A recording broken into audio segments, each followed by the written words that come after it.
সোমবার প্রথম দফার তালিকা, এরপর শুক্রবার মধ্যরাতে প্রকাশিত হয়েছিল দ্বিতীয় সাপ্লিমেন্টারি লিস্ট। আর তৃতীয় সাপ্লিমেন্টারি লিস্ট গতকাল প্রকাশ করল নির্বাচন কমিশন। এই তৃতীয় সাপ্লিমেন্টারি লিস্টে প্রায় 2,10,000 নাম রয়েছে। কমিশন সূত্রে এমনই খবর।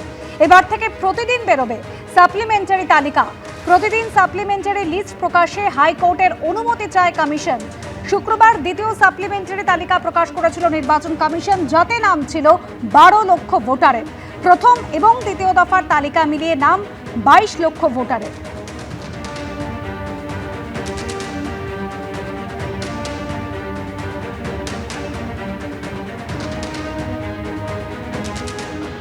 প্রাইস 22 লাখ হয়েছিল দুটো তালিকা মিলিয়ে, মানে গতকাল তাহলে 12 লাখ বেরিয়ে।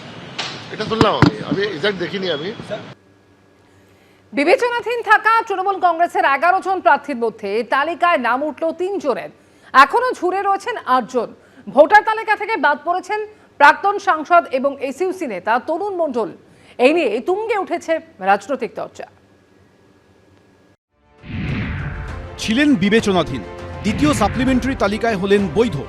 ভোটার তালিকায় নাম উঠল তৃণমূল কংগ্রেসের 3 প্রার্থী, শশী পাজা, শীর্ষণ্য বন্দ্যোপাধ্যায় এবং কাজল শেখের।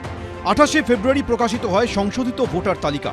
সেখানে রাজ্যের তৃণমূলের 11 জন প্রার্থীর নামের পাশে লেখা ছিল বিবেচনাধীন। তাদের মধ্যে ছিল রাজ্যের বিদায় মন্ত্রী ও শ্যামপুকুরের প্রার্থী শশী পাজা, উত্তরপাড়ার তৃণমূল প্রার্থী ও কল্যাণ বন্দ্যোপাধ্যায়ের ছেলে শীর্ষণ্য বন্দ্যোপাধ্যায় এবং বীরভূমের হাসনের শাসক প্রার্থী কাজল শেখের নাম। শুক্রবার মধ্যরাতে দ্বিতীয় সাপ্লিমেন্টারি তালিকা প্রকাশ হওয়ার পরে দেখা যায় নাম উঠেছে তাদের। রাত্রি 12:30টার সময় আমি ওই যেই ওয়েবসাইটে গিয়ে দেখলাম যে আমার polling premises Keshab academy polling booth 209-তে আমার নামটা উঠেছে। আমার বিশ্বাস ছিল যে আমার নাম আসবে, তাই আজকে দেখতে পাচ্ছি আমি 331 নম্বর সিরিয়ালে আমার নাম রয়েছে। বিষয়টিকে তৃণমূলের পারিবারিক ব্যাপার বলে মন্তব্য এড়িয়েছে বিজেপি। কোনো অন্যের পারিবারিক ব্যাপারে আমাদের ডাকাডাকি করবেন না। বিবেচনাধীন থাকা প্রার্থীদের নথি সংক্রান্ত মামলার দ্রুত নিষ্পত্তির আর্জি জানিয়ে শুক্রবারই তৃণমূলের পক্ষ থেকে কলকাতা হাইকোর্টের প্রধান বিচারপতিকে ইমেল করেন চন্দ্রিমা ভট্টাচার্য। সেখানে রাজ্যের বিদায় মন্ত্রী লেখেন, প্রথম দফার জন্য মনোনয়নপত্র জমা দেওয়ার শেষ দিন 6 এপ্রিল এবং দ্বিতীয় দফার জন্য 9 এপ্রিল। কিন্তু তৃণমূল কংগ্রেসের এমন 11 জন প্রার্থী রয়েছেন যাদের বিষয়গুলো বর্তমানে নিষ্পত্তির অপেক্ষায় রয়েছে। আদালত যেন নিষ্পত্তি হওয়া সমস্ত মামলার ক্ষেত্রে পরিপূরক তালিকা প্রকাশের সুপারিশ করার বিষয়টি বিবেচনা করেন এবং এই মর্মে ভারতের নির্বাচন কমিশনকে অবিলম্বে উপযুক্ত নির্দেশ দেন।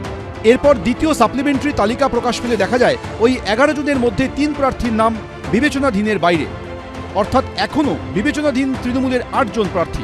তাদের মধ্যে রয়েছেন রাজ্যের প্রাক্তন মন্ত্রী ও উত্তর দিনাজপুরের গোয়ালপুকুরের তৃণমূল প্রার্থী গোলাম রব্বানী, লালগোলার আব্দুল আজিজ, দেগঙ্গার আনিসুর রহমান, নওদার সাহিনা মুমতাজ, শামশেরগঞ্জ তৃণমূল প্রার্থী নূর আলম, চণ্ডীতলার সাথী খন্দকার এবং মুথাবাড়ির মোহাম্মদ নজরুল ইসলাম।